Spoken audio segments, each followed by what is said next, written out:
Ne moramo nužno imati svoje vlastite programe na svojemu računalu. Možemo unajmiti web aplikacije i dokumente čuvati u cloudu, a pristupati im s bilo kojeg računala na svijetu koje ima pristup internetu. To je clouding. Tema ovoga videa je uporaba clouda. Termin cloud datira iz ranih godina stvaranja interneta. 1960. godine američki računalni stručnjak za umjetnu inteligenciju John McCarthy predvidio je da će pristup kompjuterskoj tehnologiji biti jednako dostupan kao i pristup tekućoj vodi ili struji. Međutim, na to se moralo pričekati sve do napretka interneta da bi mogli biti ispunjeni preduvjeti za cloud. Što je u stvari cloud? To je način pohrane podataka gdje podaci nisu smješteni na računalu korisnika, nego negdje na internetu, odnosno u oblaku, što znači da se njima može pristupiti s bilo kojeg računala koji ima pristup internetu. Rad u cloudu pokazujem na primjeru alata Office 365. To je inače alat koji je nedavno besplatno dostupan svim učenicima, učiteljima i nastavnicima osnovnih i srednjih škola.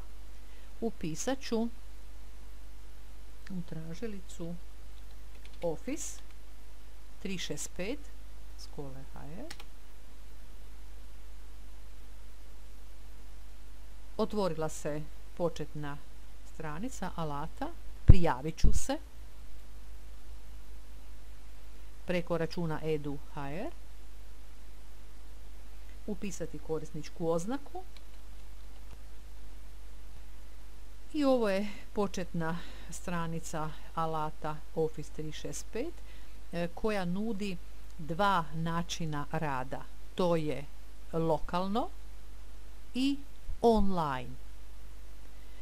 U online verziji dokumente mogu napraviti u Wordu, Excelu ili PowerPointu, a OneDrive predstavlja zamjenu za tvrdi disk, odnosno to je u stvari mjesto gdje mogu čuvati, gdje mogu vidjeti, odnosno tražiti svoje dokumente.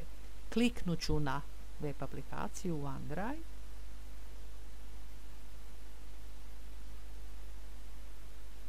Otvara se stranica, evo otvorila se stranica gdje čuvam dakle svoje dokumente i gdje mi se nude opcije što mogu napraviti s dokumentima.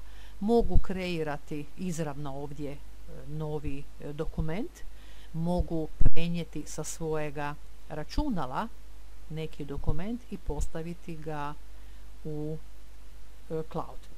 Napravit ću ovdje novi dokument, kliknut ću na novo, u dokumentu u programu Word,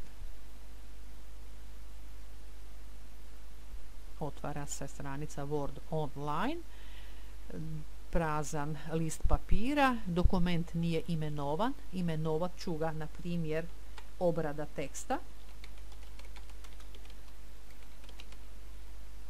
potvrditi i napisati nekakav tekst. Na primjer, pozdrav OneDrive.